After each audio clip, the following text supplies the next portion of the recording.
Alors, regardez, je voulais vous dire que ce shiur, si Dieu veut, il sera pour les Elou Nishmat, Aaron Ben Mordechai Boaziz. Et je ne sais pas, j'ai toujours cette envie de faire un contact entre ceux qu'on va dire et Henri. À chaque fois, chaque mois, vous savez que Henri, il était assujetti à des traitements. Et à chaque fois, je lui faisais ce signe, je lui disais, c'est quand? Il me disait, la semaine prochaine. Et après, il faisait comme ça. Il avait, peu importe accablé par les traitements, fatigué, il avait toujours cette lucidité de venir chaque semaine à la synagogue, de toujours dire si Dieu veut, que Dieu fasse. Voilà, dans ses paroles, il y avait toujours cette confiance en Hachem. Et je pense que ça peut également le caractériser, ce qu'on va dire ce soir. Vous savez que toutes les mitzvot, toute la Torah, elle est dépendante du bitachon. Alors, il n'y a pas la conférence d'avant, où j'étais très fatigué. La première qu'on avait faite, on avait parlé de la Emouna. Et ce soir, on va essayer justement de faire la différence entre ce que la Emouna et ce que le bitachon. Alors, vous aurez certainement quelques notions qui vont revenir, qu'on a dit la première fois, mais on va faire bien le distinguo justement entre ces deux idées-là. Dans le Hallel que justement on lit à Rosh Chodesh, le Hallel de Rosh Chodesh, il y a 3 phrases de bitachon. Israël, Betar Vachem. Israël a confiance en Dieu. La maison d'Aaron, Bitrou Vachem. Eux aussi, ils ont confiance en Dieu. Iré Hachem, les croyants en Dieu, Bitrou Bachem, ils ont confiance aussi en Dieu. Alors tout à l'heure, il faudra répondre pourquoi est-ce que le roi David, dans le Hallel, il a fait ce distinguo entre 3 personnes. Israël, la maison d'Aaron et les croyants en Dieu. Et je vais vous dire la vérité, cette notion, ce devoir de confiance en Dieu, il est parcimoné un peu dans toutes les prières. Si on prend la Havdalah, par exemple, il y a une très très belle phrase qui d'ailleurs est devenue une chanson, où nous disons « Le Dieu de ma délivrance, voici le Dieu de ma délivrance, j'ai confiance en lui, vélo Ephrad, et je n'ai pas peur. Ki ozi vezimratia, il est ma gloire, il est ma force, vayehi lilishua, et il est ma délivrance. » Ce qu'on peut remarquer, ce qui est assez intéressant ici déjà, c'est que pour avoir une délivrance, ça passe par une confiance.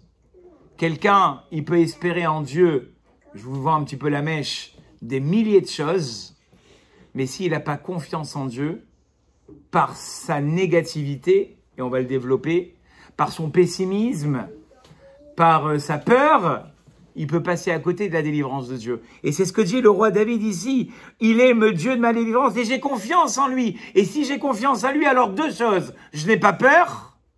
Ça, on va le développer. Et si j'ai confiance en lui, ma délivrance viendra. Mais on voit que tout d'abord, avant d'enclencher un petit peu ce mécanisme, il faudrait se demander, est-ce que véritablement j'ai confiance en Dieu? Et on le dit dans la Tfila aussi. Heureux l'homme, Baruch HaGever, Asher Iftar B'Hashem. Heureux l'homme qui a cette confiance en Dieu. De même, c'est écrit, Ve'ani bechazdecha batarti. J'ai confiance en ta bonté. Et inversement, vous savez que c'est pas pour rien qu'on dit à quelqu'un, il y a un proverbe qui dit, arrête tes jérémiades. Jérémie s'est beaucoup plaint du peuple juif. Il a eu beaucoup de choses à leur faire, beaucoup de remontrances. Et une des remontrances de Jérémie, c'était, Kohamar Hachem. Hachem vous dit, maudit soit l'homme. Alors, c'est pas une malédiction. Asher Iftar Ba'adam, qui met sa confiance en les hommes. Quelqu'un, Rabotaï, qui met sa confiance en les hommes et qui dit à Dieu, 2 secondes, je vais trouver une solution. À Dieu, il dit, débrouille-toi. De 2 choses l'une, ou tu prends le chemin dehors, ou tu prends le chemin des hommes, et on le sait très bien que malheureusement, Vesham Bassar Zéro, il prend appui sur la chair, ou Minachem Yassur Libo, il s'éloigne de... C'est ce que Jérémie a reproché au peuple juif, c'est d'enlever de leur cœur Dieu. Et moi, j'aimerais rajouter, puisque c'est le Rav Yosef Ben Porat de qui je tire ce cours, à chaque Birkat Amazon, c'est la demande qu'on fait à Hachem. À chaque Birkat Amazon, qu'est-ce qu'on dit à Dieu? Je t'en prie, Dieu, fais que j'ai pas besoin des cadeaux des dieux, des hommes. C'est ce qu'on dit dans la Gemara, sonner matanot chirié. Celui qui déteste les cadeaux, il va vivre. Si tu es toujours en train d'attendre des cadeaux, des services, qu'on te rende quelque chose que tu as donné, tu vas très très vite être déçu. Parce qu'on ne peut pas mettre la confiance en les hommes. Et c'est ça qu'on demande dans le Birkat Amazon. Je t'en prie, Dieu, fais en sorte que j'ai pas besoin ni de leurs cadeaux, ni de leurs prêts, seulement de ta main la plus large. Et à ce moment-là, j'ai peut-être une chance de ne pas être déçu. D'ailleurs, on le dit aussi dans l'Amnida. Ou les rolam l'onevosh, mon Dieu, fasse en sorte qu'on ne soit jamais déçu. Mais de quelle manière? Parce que kibecha batarnu, on a eu confiance en toi. Ça veut dire que la seule manière, Rabotai, et on va le développer, de ne pas être déçu dans sa vie, c'est quand ma confiance, elle est totale vis-à-vis de Dieu. Rabbeinu Bechaye, Rabbi Bechaye ben Yosef ibn Pekouda, qui a vécu entre 1050 et 1120 en Espagne, il a dit la chose suivante. Il a dit, vous savez, quelqu'un qui n'a pas confiance en Dieu, c'est sûr que c'est un idolâtre. Comme ça, il a dit. Pourquoi? Quel rapport? Je peux ne pas avoir confiance, je peux avoir peur, mais pourquoi me traiter d'idolâtre? Quel rapport l'idolâtrie? Vous savez ce qu'il a dit? Pire encore, c'est servir des multiples forces plutôt que servir la force d'Hachem. Et je vais vous dire pourquoi en fait. Même si j'ai beaucoup de respect pour les métiers que je vais citer ici, mais quelqu'un qui croit en son docteur, qui croit en son expert comptable, qui croit en son psy, qui croit en son coach, ben ça c'est des croyances qui sont des métiers qui sont très respectables, mais si toute ta croyance et toutes tes capacités, tu les mets entre les mains de ces personnes-là, ben tu as limité la délivrance de Dieu. Ah, mais le psy m'a dit que je m'en sortirai jamais. J'ai une dépression chronique. Donc un jour je vais bien, un jour je vais mal. Après, ne me parlez plus. C'est mon psy qui me l'a dit. Peut-être que Dieu il peut te sortir de ce carcan. Peut-être que si tu... Oui, mais Dieu, le docteur, ils ont dit que tu sais qu'il n'y avait pas beaucoup d'espérance. Oui, il y a le docteur, et on lui fait confiance, et on le remercie d'être là, mais il y a le docteur des docteurs. Ton avocat, il a dit que c'était fini. Abotaï, le bitachon, c'est prendre de l'élévation. Le bitachon, c'est prendre le vol. C'est se dire, c'est vrai que... Et c'est pas pour rien. Combien de fois, je vous l'ai répété une centaine de fois. Quand le matin, vous allumez votre radio, on va pas faire de la publicité pour certaines radios, et qu'on te dit, ce matin, les taureaux, allez vous cacher sur votre couette. Toi, tu dis, purée, aujourd'hui, j'annule tous mes rendez-vous. Et qu'est-ce que je vous ai dit des milliers de fois? Israël, mais à la mazal. Israël, il est en haut du mazal. Tout, ça existe. Je suis pas en train de vous dire que l'horoscope n'existe pas. Mais je suis en train de vous dire que par votre bitachon, votre confiance en Hachem, vous pouvez vous élever en haut. Une histoire que j'ai entendue il n'y a pas longtemps, exceptionnelle. Il y avait un monsieur, on lui a dit, écoute, on a attrapé tes comptes en banque, on a vu tes mouvements bancaires, on sait avec qui tu traites, tu es convoqué au tribunal. Et lui, il sait que cette convocation au tribunal, on ne s'en sort pas par rapport à ce qu'on l'accuse, extorcation de fonds, etc., etc. C'est minimum 2 ans de prison. Il vient chez son rabbin en pleurs. Il dit, Rabbi, qu'est-ce que je fais maintenant? Mon avocat, il m'a dit, j'ai même pas envie de venir au tribunal pour te défendre. Qu'est-ce que je fais, Rabbi? Il a dit, dis-moi. Regardez, c'est quoi le bitachon, hein? C'est quoi qui est le plus dur pour toi dans la religion aujourd'hui? Il a dit, le plus dur, moi je vous dis la vérité, Shabbat, j'arrive pas. Même commencer quelques heures, j'arrive pas. Il faut mon téléphone, il me faut mes cigarettes, il me faut la télévision, j'arrive pas. Il a dit à partir de maintenant, 4 Shabbats jusqu'au jugement. Il a dit, Rabbi, je vous dis que le Shabbat, le téléphone, dès que ça commence, je suis déjà en train de me gratter les mains pour aller le chercher. De quoi vous me parlez? Il dit, c'est où tu as confiance en Dieu? Et Dieu, il va te prendre sur ses ailes, il va t'élever. Ou alors tu seras en face des juges et tu te... Ah, il a essayé, mais ça lui a coûté. Je vous dis pas c'est quoi, Shabbat après le Shabbat. Il attendait l'heure, en plus c'est un fumeur, donc il attend l'heure qui arrive. Fumer, nuit à la santé, n'oubliez pas. Il attendait la minute près pour aller fumer, mais il a gardé ses Shabbats bec sur ongle. Il a fait jusqu'au bout, jusqu'au bout. Il arrive au tribunal après 4 semaines de Shmirat Shabbat. Dites tout bien que c'était un type qui n'arrivait pas à être Shmirat Shabbat. Et il a fait pendant 4 semaines. Il arrive devant les juges. Le juge il regarde, il dit, monsieur, au vu de votre dossier et de votre casier vierge, je ne comprends pas ce que vous faites ici. Et puis, lui, il dit, c'est pas possible. Il dit, pensez-moi, je rêve. Le juge, il est en train de parler en ma faveur. Et au regard des preuves qui vous sont reprochées, j'ai l'impression qu'il n'y a rien de concret à vous reprocher, monsieur. Vous sortez d'ici nettoyé de tout doute. L'avocat Rabotaï, il était tellement impressionné qu'il a dit à son client, même pas je te fais payer les frais d'avocat, j'ai jamais vu ça de ma vie. C'est ça le bitachon b'Hashem. Le bitachon b'Hashem, c'est de te dire qu'aujourd'hui, et le Rav Arush, je sors de 300 pages de son livre, je vous invite à le lire, qui parle de la Emouna, il a dit, c'est ça le bitachon, c'est d'être convaincu que tout ce qui t'arrive dans ta vie, il y a une solution. Seulement, il faut qu'il essaye de te le montrer. Normalement, tu sais de quoi il s'agit. Parce qu'on a tous des points faibles, des choses qu'on n'arrive pas. On sait que c'est interdit, on le sait. Mais on a encore du mal. Il y en a certains, c'est pour la cache-route. Il y en a certains, c'est pour le Shabbat. Il y en a certains, c'est pour les différents familiaux. On a tous un problème qu'on a du mal à régler. Et Akadosh Baruch Hu, il te dit, si tu veux que je te prenne plus haut que ton mazal, aie confiance en moi de te prendre en main pour voir des miracles. Seulement, on n'a pas tous la même émouna et le même bitachon. Il y en a qui ont un grand niveau d'émouna et qui peuvent arriver à cette croix. Encore une fois, on va le développer. Le Ramban, il dit dans son livre qu'il y a des gens, ils ont la émouna, mais ils n'ont pas le bitachon. Ils ont la croyance en Dieu, ils savent que Dieu existe, mais ils n'arrivent pas à avoir confiance. Ils ont du mal, ou par leur tempérament, ou par leur vie qu'ils ont vécu dans leur vie. C'est des gens qui sont angoissés. Ils peuvent passer des nuits entières à passer de droite à gauche dans le lit pour se demander quelle solution ils vont trouver. Mais tu crois en Dieu ou pas? Oui, mais tu comprends, là c'est grave. Et pourquoi Dieu, il ne peut pas tout régler d'un instant à l'autre? Donc ça veut dire que tu peux croire en Dieu, ça s'appelle la Emouna, la théorie. Mais ce soir, de quoi est-ce qu'on est venu parler? On est venu parler sur le terrain. Sur le terrain, c'est le bitachon, Rabotai. Comme on a dit il y a quelques semaines, je ne sais pas si c'est avec vous ou avec mes élèves, ton niveau de Hirat Shamaim, c'est quand tu es à 2500 km de Marseille, dans un hôtel, tout seul, avec pas une seule synagogue à 100 km au périmètre. Comment tu te comportes? Voilà, ta Hirat Shamaim, elle en est là. Quand il n'y a personne autour de toi, il n'y a ni le rabbin, ni les fidèles, ni les copains, ni les copines, tu es seul. Comment tu te gères devant Dieu? Ça, c'est ton niveau de Hirat Shamaim, de crainte de Dieu, il en est là. Là où tu te comportes quand tu es seul. Mais Rabotai, le bitachon, c'est la même chose. Vous prenez, je vous le souhaite à personne, et amen que ça n'arrive pour personne, mais vous prenez un moment de stress, ou que ce soit dans la santé, ou que ce soit dans la finance, ou que ce soit un niveau de stress énorme. Regardez-vous faire à ce moment-là. Mais je m'implique là-dedans, hein, parce que ne me croyez pas. D'ailleurs, il a dit, on va le voir tout à l'heure, le Rabbi Reskel Einstein a dit, le problème de la génération pour tout le monde, ce sera le bitachon. Regardez-vous dans un moment de stress. Comment vous êtes? Comment on est? Parce que je me mets là-dedans. Zéro. On tremble, on n'est pas bien, on dort mal, on est de mauvaise humeur. Mais elle est où? Elle est où ta croyance en Dieu? Oui, ma croyance en Dieu, c'est à la synagogue. Après, maintenant, j'ai un problème. Mais Hachem, il t'accompagne de partout. Hachem, il est avec toi. J'ai envie de te dire encore plus que ça.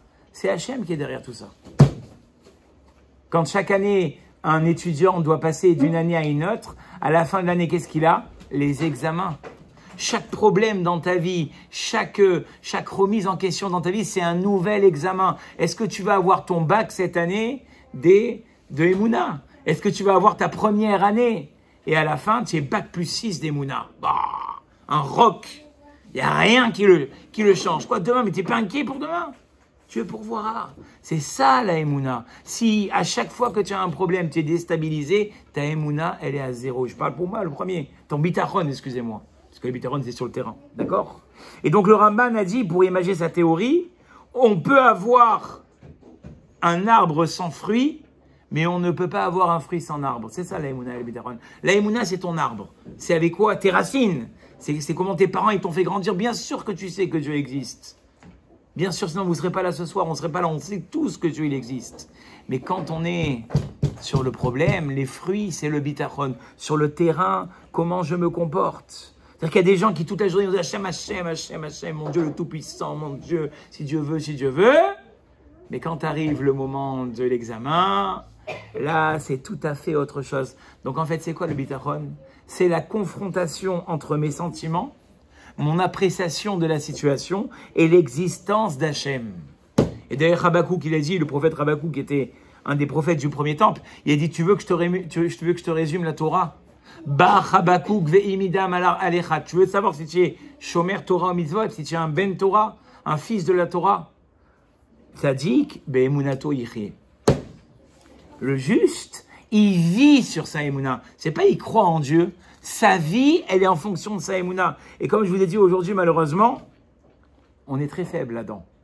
Comment on peut faire pour se renforcer? ben, il faut se documenter.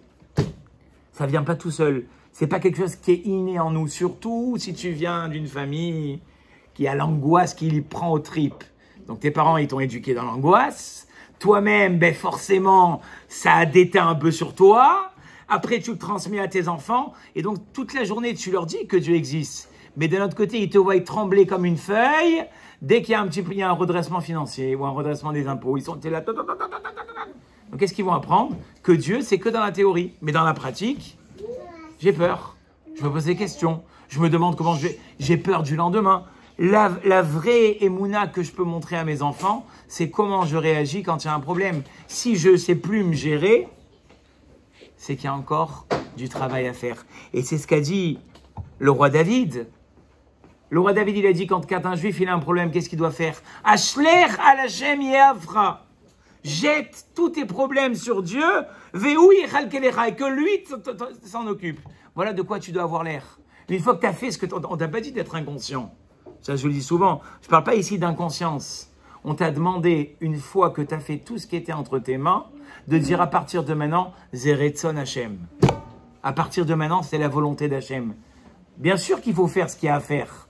Moi, je te dis, une fois que tu as fait tout ce que tu as fait, est-ce que tu arrives à dormir la nuit? Non, mais tu comprends, mais si ça se passe mal, mais comment je vais faire? Mais comment je vais faire? Mais comment je vais faire? Donc, c'est-à-dire que tu sors Hachem de ta vie. Hachem, il est là pour pouvoir à ce que tu ne peux pas faire. Je vous ai dit, il y a un Rav qui a dit une fois, la Emouna commence, la confiance en Dieu commence, là où la participation personnelle s'est arrêtée. Là où tu peux plus, tu peux plus. Tu as fait tout ce que tu avais à faire. À partir de là, c'est entre Hachem. Et c'est pour ça que c'est entre les mains d'Hachem. C'est pour ça que David a dit, Bitrou Hachem ad et ad. Croyez à Dieu, ayez confiance à Dieu jusqu'à plus que ça. Et en fait, c'est ça. La Emouna, c'est quelque chose de... Comment vous dire ça? C'est quelque chose de théorique dans le cerveau. Mais qui va mettre en pratique cette émouna? C'est le cœur. Le cœur, c'est lui qui va avoir ce travail récurrent à chaque fois de dire est-ce que là, j'ai peur ou là, je suis confiant parce que Dieu est à mes côtés. Et regardez, dans le Allénou les Chabéar, qu'est-ce qu'on dit? Veyadata hayom va'ashevota el levavecha. Et tu sauras aujourd'hui, mais tu ramèneras à ton cœur l'existence de Dieu. C'est-à-dire que la croyance, tout le monde l'a. Qui va prendre n'importe quel juif, même le plus éloigné? La preuve, c'est que le jour de Kippour, il vient à la synagogue. Parce qu'il sait que Dieu, il existe. Mais Dieu, malheureusement, il a limité dans ce qu'il peut croire de ce qu'il ne peut pas croire. Je peux croire que Dieu va me juger à Kippour, mais au jour le jour, dans mes problèmes de ma vie, dans mon relationnel, dans ma subsistance, dans ma guérison, là, je vais avoir du mal à croire que Dieu est derrière tout ça. Dieu, il ne peut pas me faire du mal. Mais je vais te dire, c'est possible que Dieu il te fasse du mal, mais pas en tant que mal, en tant que remise en question. Moi, j'avais vu ça quand j'étais dans la Yeshiva, c'est une phrase qui m'a marqué au fer chaud. C'était un petit fascicule, et dans ce fascicule, c'était écrit « Pourquoi voudrais-tu que Dieu te fasse du mal si ce n'est que pour te remettre en question ?» Ça n'existe pas du mal pour du mal, il y a une remise en question. Et la Gemara de Brachot, que je vous ai dit des dizaines de fois, si tu mets la main dans ta poche et qu'à la place de sortir 50 centimes pour te faire un café à la machine à café, tu as sorti 2 euros, ça aussi, ça s'appelle du mal. Parce que même ça, vous entendez, même ça ne devrait pas nous arriver. Qu'est-ce que tu vas dire quand dans la vie, pas tout te sourit? Dans la vie, quand tu as des problèmes, tu as des échéances, tout ça, c'est pourquoi? Pourquoi tu vis ça? Si tu vis ça, c'est qu'il y a une interprétation à faire. Alors, où tu sais, et en général, on le sait, on sait ce que Dieu veut de nous, mais on a du mal, ou alors on ne le sait pas, et on va voir un rave, et le rave, ben, il va nous interpréter cela. Et c'est pour ça que c'est très très important pour notre équilibre. Quelqu'un qui n'a pas ça dans sa vie, qui n'a pas cette croyance, cette confiance en Hachem, ben, il a un manque de qualité de vie. Il y a quelqu'un qui m'a raconté il y a quelques jours encore, il a une association à Paris où il travaille énormément pour approcher les Juifs et tout ça. Il lui manquait une certaine somme d'argent. Et il emploie des gens qui viennent faire des cours tous les jours. Il était à la limite. Vers 23h, on vient lui sonner au téléphone. On lui dit, écoutez, demain, il croit qu'il fallait payer les impôts et tout ça. Il nous manque des serfas pour 5100 et quelques euros. C'était la somme exactement qui lui manquait. Et il a pu payer tous les rabbinim et tous les gens qui s'occupaient de cette fondation pour apporter à la Torah. Ça veut dire que ça, c'est vivre avec le bitachon. Le bitachon de te dire, si moi j'ai fait tout ce qu'il y avait à faire, Akadosh Baruch Hu, il pourvoira au reste. Seulement, malheureusement, comme on a dit tout à l'heure, pour arriver à ce niveau-là, c'est très difficile. C'est très difficile, des fois dans la vie, de se dire, ben mince alors, Akadosh Baruch Hu, là, il est en train de me faire du mal. Je ne peux pas penser que là, Hachem, il me fait du bien, c'est pas possible. Il y a une histoire, je crois que je ne sais pas si vous voulez, je vais vous raconter l'histoire avec les poils dans la main. Ça vous dit quelque chose, cette histoire? Oui. Alors, on va la raconter, cette histoire, parce que elle est... Ceux qui la connaissent, vous la connaissez pas? Je la connais pas. Voilà. On la connaît autant que les poils. Alors, il y avait, dans les années 42, 43, il y avait un enfant dont son père était boulanger. Et il aimait beaucoup le métier de son père. Et tous les jours, il le suivait à la boulangerie dès qu'il avait un moment pour aller l'aider. Il voulait faire lui aussi. Les enfants, des fois, ils aiment bien aller au travail. Moi, je me rappelle petit aussi. On aimait bien suivre nos parents au travail. Passer une journée au travail avec papa. Voilà, dans les trains, exactement. Et donc, il arrive là-bas. Et le papa, pour faire la pâte très très fine, il utilisait un laminoir. Et le petit, il s'amuse à mettre de la pâte à l'intérieur. À un moment, la lame, elle lui passe sur la main et elle lui enlève un morceau. Excusez-moi des détails. Et à l'époque, la chirurgie, elle n'était pas au point.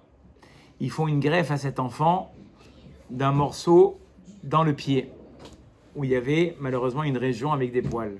Et le petit, toute sa vie, quand il était à l'école, ça a repoussé, mais il y avait des poils, il avait honte de montrer sa main. Il fermait toujours sa main très fort, il pleurait, il disait à Dieu, mon Dieu, pourquoi tu m'as fait ça? Il avait des poils, il avait une honte terrible, toute sa enfance, et il était très mal.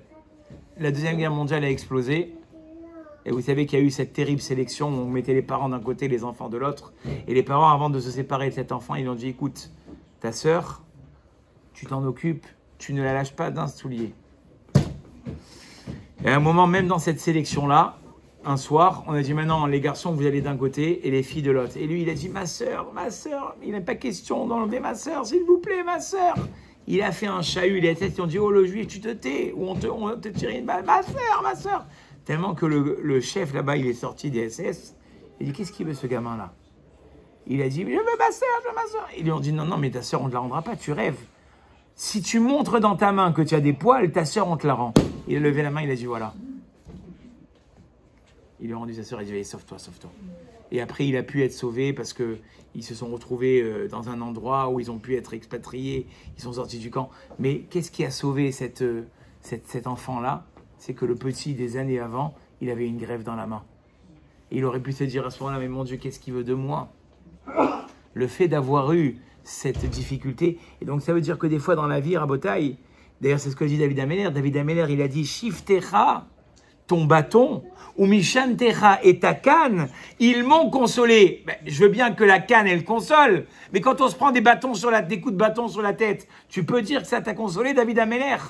David Ameller, il était arrivé à un niveau de dire que même ce qui lui arrivait, et d'ailleurs il y a qu'à lire les Tehillim, regardez les Tehillim, ce que David supporte. Il est persécuté de partout, il doit se cacher. À chaque fois, il dit à Dieu, mon Dieu, sauve-moi de ceux qui sont jaloux de moi, sauve-moi de mes ennemis, sauve-moi de mes persécuteurs. Et pourtant, David Ameller, il a dit, Kos Yeshua Otessa, Uvshem Hashem Ekra. Quand je lève dans ma main mon verre de délivrance, je dis à Hashem merci. Bon, ça c'est facile. Si demain tu gagnes les 202 millions d'euros qui sont prévus ce soir au loto, tu n'auras aucun problème à dire à Hashem merci. À l'euro million. Mais si, et David Ameller, il continue, il dit, et pour toutes les souffrances, tsara veyagon emtsa, même quand j'ai trouvé les souffrances et j'ai trouvé la tristesse, uveshem Hashem ekra, merci Dieu pour tout ce qui m'est arrivé de mal dans ma vie. Comment c'est possible ça? De lever les deux verres, c'est ça. La qualité de la confiance en Hashem, c'est prendre cette émouna, cette croyance en Dieu que j'ai depuis tout petit ou depuis que j'ai fait tchouva et la mettre en pratique à chaque instant de ma vie. Sinon, à quoi ça ressemble? Si je ne mets pas en pratique tout ce que je lis dans mes livres, ou je suis une bibliothèque ambulante, ou alors je suis comme cet étudiant qui toute l'année, on est dans la période d'ailleurs, à réviser son bac, il révise. Et le jour de l'examen, j'y arriverai pas. Il baisse les bras, il se met à pleurer, il sort de la salle, il s'en va, espèce de khmar. Ça fait 1 an que tu révises. Tu vas jeter toutes ces connaissances. À Botaï, on est tous comme ça. On sait que Dieu, on a lu des livres, et je sais que tous ceux qui sont dans cette salle, vous aimez lire. Alors, où elles sont passées toutes ces connaissances? Au moment où j'ai besoin de prendre ces connaissances pour passer l'examen. À Botaï, les problèmes dans notre vie, les soucis, les angoisses, c'est l'examen de tout ce que j'ai appris. Où je mets en pratique mes connaissances, et comme on a dit tout à l'heure, c'est un équilibre pour ma vie, ou alors je chute.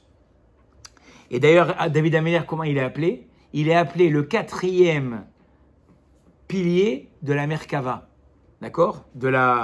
Du char céleste. Pourquoi? Parce que pas un seul jour de sa vie, il s'est passé de mettre en pratique cette confiance. Ve'ani bechazdecha batarti. J'ai confiance en ta bonté et mon cœur se réjouit de ta délivrance. Ah, Botaï, si on veut voir des délivrances dans notre vie, il faut qu'on se réjouisse de ce qu'Hachem nous donne. Que ce soit pour le bien ou que ce soit pour le mal. Que ce soit pour le bien, je vous ai dit, c'est facile. Que ce soit pour le mal, merci Hachem de me faire une petite piqûre de rappel.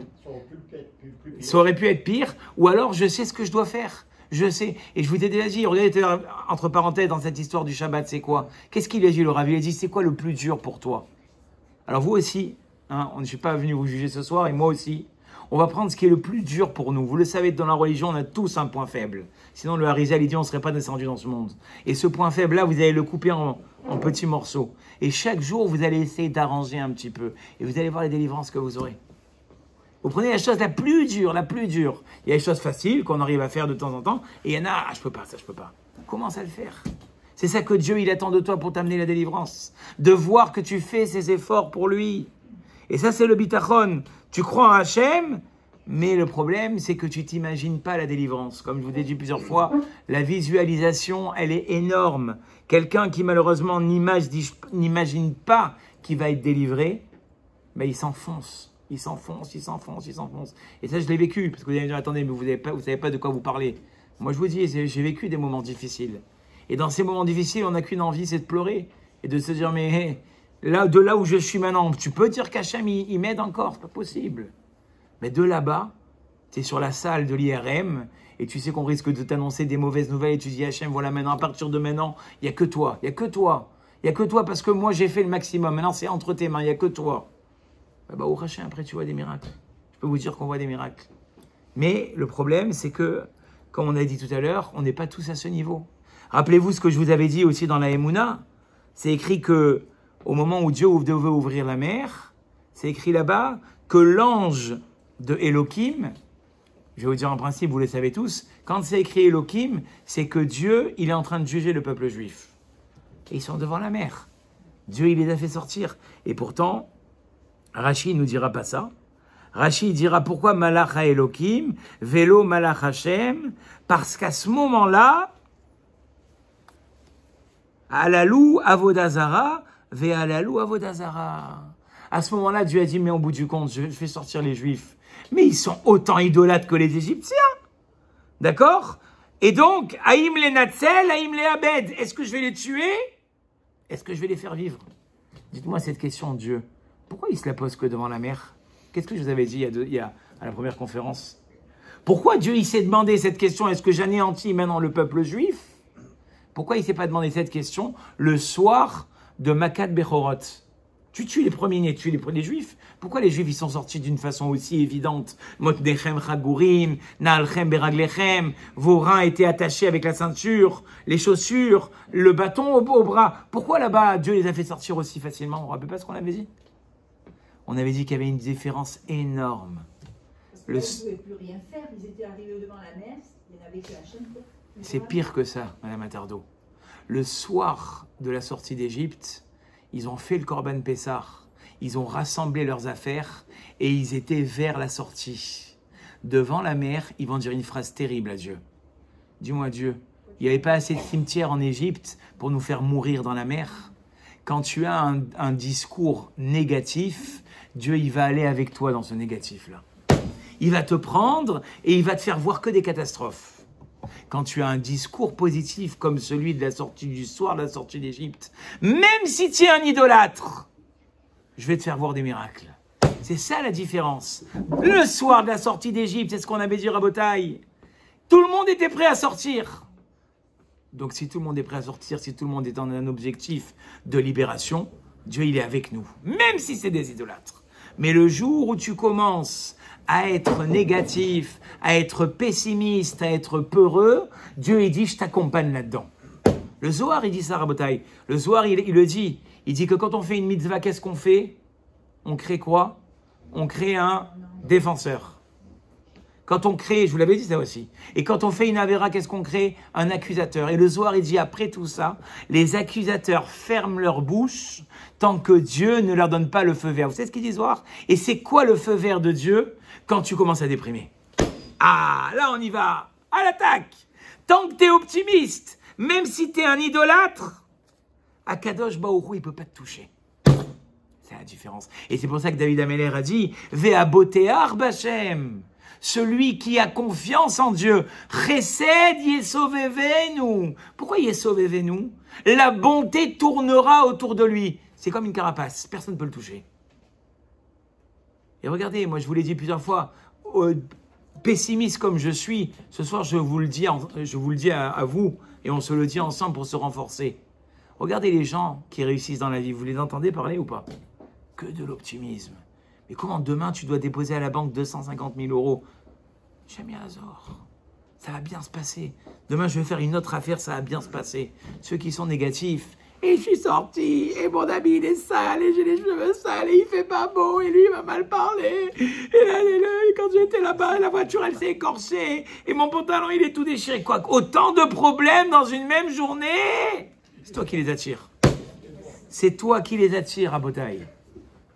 Si toi t'es optimiste, même le mécatreg, même l'accusateur le plus énorme, il peut pas te toucher. C'est le Zohar qui dit ça, Rabbi Shimon Bar Yochai. Il peut pas te toucher, mais le jour où t'es négatif, bam, il y a tout qui descend. Le jackpot. Donc en fait, qu'est-ce que t'as intérêt à faire toute ta... Tu dis, non mais c'est dur, Rav. C'est lourd à porter. Vous savez, c'est quoi les problèmes, comme je sais très bien. Moi, je suis pas venu te juger ce soir. Je suis venu te donner une manière de pouvoir te protéger. Bien sûr qu'on a des problèmes. Et Akadosh Baruch Hu, il dit que quand quelqu'un il reçoit un problème, il n'y a que lui qui peut le supporter. Tu donnes les mêmes problèmes de ta vie à quelqu'un d'autre, il meurt sur le côté. Toi, tu es un homme courageux. Toi, tu es une femme courageuse. Il n'y a que toi qui peux les supporter. Ce qu'on te demande, c'est de rester optimiste. De ne pas perdre, finalement cet optimisme. Et c'est dans tous les domaines pareil. À propos de la guérison, combien de fois on l'a dit? Moi, je dis toujours à des gens qui sont fatigués, ne perds pas l'espoir. Ta seule chance de pouvoir remonter à la surface, c'est l'espoir que tu gardes. C'est ça qui te tient. Va asiroti machala mikirbecha. Dieu, il dit, je vais enlever la maladie de toi. Mais quand? Ki ani Hashem rofecha. Si tu es conscient que c'est Hashem qui va pouvoir te guérir. Mais si toi-même, t'es plus, comment dire ça? Et c'est dur, parce que malheureusement, des fois, la maladie, elle est là. C'est dur de dire ça. Mais si déjà, tu sais qu'il n'y a que ça qui peut t'aider. Les docteurs, ils ne sont pas... S'il n'y a que ton optimisme qui te tient, attrape-toi à ça. Pareil pour la sécurité, hein? Bien évidemment qu'on doit beaucoup de reconnaissance aux forces de sécurité, à l'armée et à tout ça.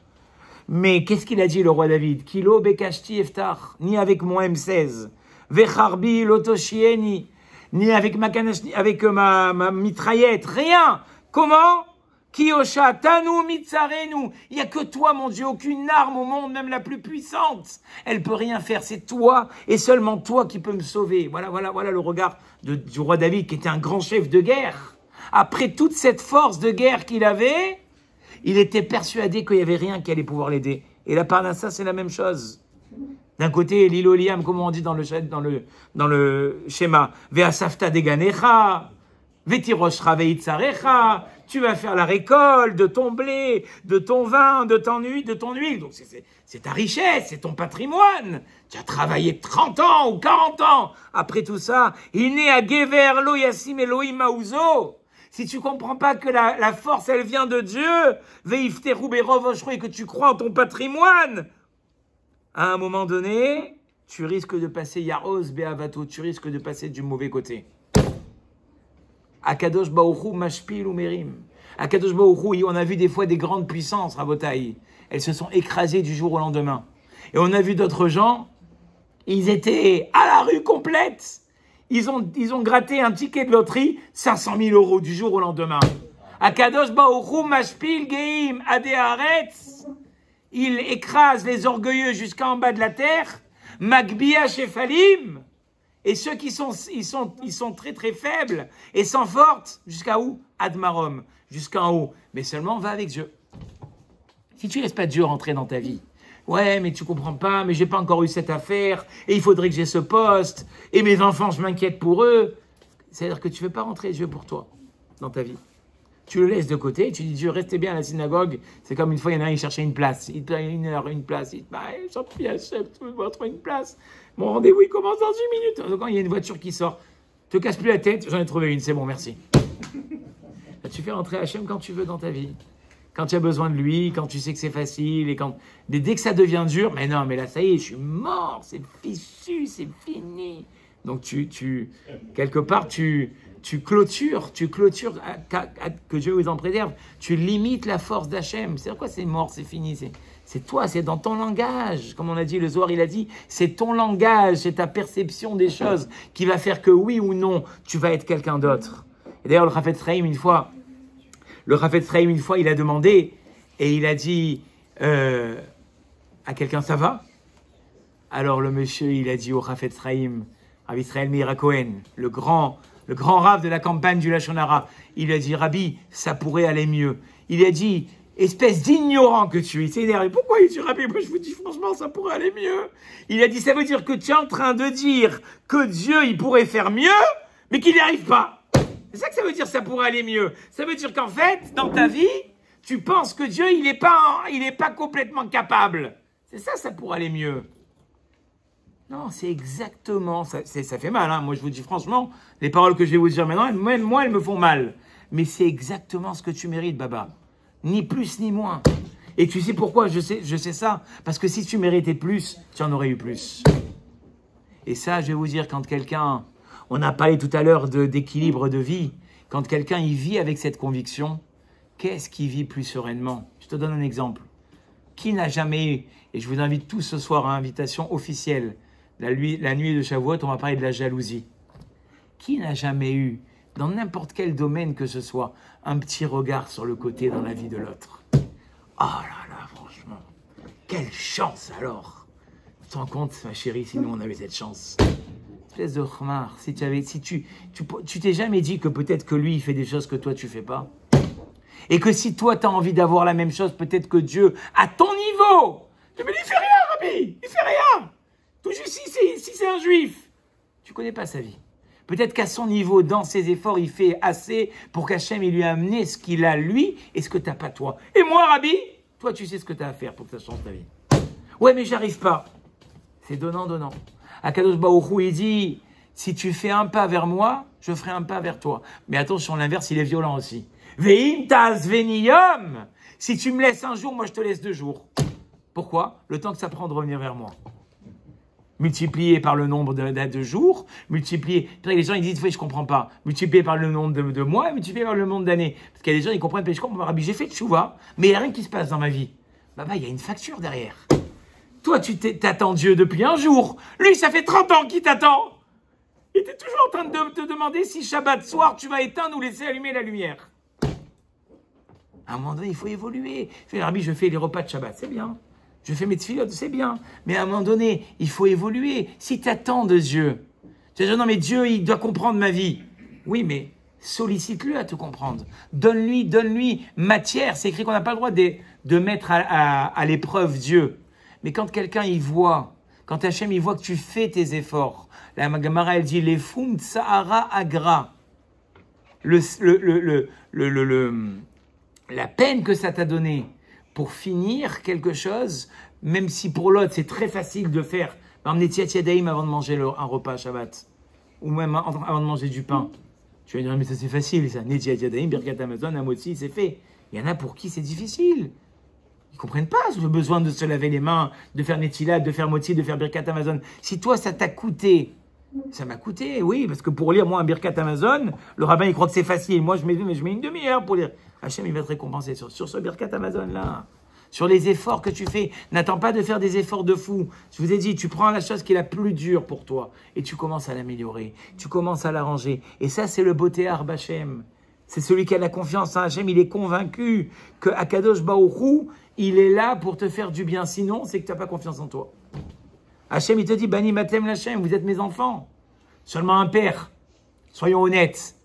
Hein, on est tous parents à peu près dans cette salle. Quand est-ce qu'on a envie de donner à nos enfants? Quand on est fier d'eux. Mais si ton fils, ta fille, tous les jours, elle te fait des déceptions, tu as envie de lui donner quelque chose? Rien du tout. Tu n'as même pas envie de lever le téléphone et lui parler. Alors pourquoi Dieu, ce serait différent? Pourquoi tu voudrais qu'avec Dieu, il te donne tout sans que toi, tu aies fait des efforts? Non, mais Rabbi, j'ai fait des efforts. Ok, tu en as fait. Mais il faut continuer. Tu peux pas. Je vous ai dit plusieurs fois dans des cours, la religion, c'est pas un acquis. La religion, c'est une montagne. Où je m'élève, je vais dire, bon, ok, mais là, je fais une pause, Rabbi. Dans un mois, je te retrouve en bas. Pourquoi? Parce que tu ne peux pas rester. Les choses, la religion, ce n'est pas un acquis. C'est quelque chose qui s'entretient. Et maintenant, on a compris, Rabotai, la question du début du cours. Qu'est-ce qu'on a dit au début du cours? Pourquoi c'est écrit Beth Israël, Beth Aaron, Yireh Hashem? C'est des niveaux de croyance. Beth Israël, c'est la émouna que chacun a. Beth Aaron, c'est les Kohanim qui côtoyaient quotidiennement la présence divine. Et regardez qui c'est qui est en dernier. Yireh Hashem, ceux qui craignent Dieu. Qui on a cité en premier? Beth Israël. Quand un juif, il fait ce travail de Emouna et de Bitachon, eh bien à ce moment-là, il n'a plus à s'en faire. Et regardez le mot de la fin qui est très important, je vous l'ai répété, mais on l'oublie trop souvent. Vous êtes tous montés dans un avion. Vous vous asseyez, puis qu'est-ce que vous faites après? Vous commencez à avoir peur ou pas? Bon alors, à part certains comme moi, et voilà. Mais en général, t'as jamais dit, ah non, avant de prendre le billet, dites-moi c'est qui le pilote sur ce vol. Combien a-t-il d'heures de vol? Est-ce qu'il a bu un verre d'anisette avant de monter dans l'avion? Est-ce que le dernier vol, ça s'est bien passé l'atterrissage? Tu t'assois, tu fais confiance, tu te mets ta vie entre les mains, non, fais pas confiance, entre les mains d'un pilote. On s'entend bien tout ça ici. Hein. Donc tu mets tes mains, alors ok, l'avion ça marche pas, le docteur, tu te laisses endormir, il prend le scalpel, il ouvre ta chair, il te tripote à l'intérieur, et toi tu t'es laissé faire, hein. Tu t'es laissé endormir, tu t'es laissé manipuler, et tu t'es laissé opérer, et tu te réveilles. Tu as confiance ou tu n'as pas confiance? Tu as confiance. Alors, Melech Malchei Melachim, le roi des rois, le docteur des docteurs, le pilote des pilotes. Et c'est ça qu'a dit David Ameller. Tu peux pas, le fait finalement de croire en Dieu, ben, je vais vous dire un peu ce soir, d'avoir confiance en Dieu, c'est devenir un peu inconscient. La même inconscience, si jamais elle existe, quand on s'assoit dans un avion, la même inconscience, finalement, quand on se rentre à l'hôpital avec sa petite valise pour se faire opérer, on doit l'avoir vis-à-vis d'Hachem. Sinon, c'est qu'on a encore du travail à faire. Et je vous dis, on perd énormément. Parce que vivre avec la Emouna, c'est avoir une plus grande hygiène de vie, j'ai envie de vous dire, que quelqu'un qui est encore en train de se demander comment ça va se passer la semaine prochaine, il est angoissé, il ne dort pas pendant une semaine. Fais ta tfila. La tfila aussi, Rabotai, on ne peut pas imaginer la force de la tfila. La confiance en Hachem, elle passe par la tfila. Parce que quand tu fais la tfila, moi je vous le dis, ça c'est pas des bobards. Tu sors avec une sérénité qui te décharge. Moi je l'ai vécu ça des milliers de fois. Tu n'es pas bien, tu te mets devant ton sidour, tu fais une belle amida. Je me sens mieux. Parce que tu as parlé au papa des papas. Tu as parlé à celui qui a dans sa main la capacité de te sortir, mais seulement, il faut apprendre à s'exprimer. Et comme a dit un rave, ne pas lésigner. Vous savez, il y a des endroits dans la prière, juste avant qu'on dise la phrase « Umi lefanecha malkenu », c'est écrit ici, on intercale une prière personnelle. Mais c'est pas que dans le cas de la prière. Dans la prière, c'est évident. Mais même dans la journée, tu es au volant. Parle à Dieu. Non, mais je suis pas dans la synagogue. J'ai pas mon livre de prière. Dieu, il comprend, je te rassure, hein, Dieu, il comprend toutes les langues. Dieu, il comprend exactement ce que parle-lui, demande-lui. Le fait de parler à Hachem, c'est aussi une partie de la confiance. Alors, face à Kadosh Baruch Hu, qu'on ait toujours la force d'avoir cette confiance. Et comme on a dit, ou l'erolam lo nevosh, et que jamais on soit déçu, ki becha batarnu, parce qu'on avait confiance en toi. Amen.